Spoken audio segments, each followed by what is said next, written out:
سلام. ببخشید بازم مزاحمت شدم.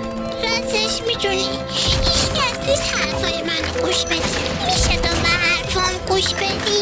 راستشو بخوای من توی خانواده معمولیم. بابام کارگره، ولی بابام از کارش اخراج شد. به خاطر همین من پسندازمو گذاشتم، تکاندمم فروختم که بتونم یه خورده به بابام کمک کنم. ولی خب باید من حواس داشته باشم، مگه نه؟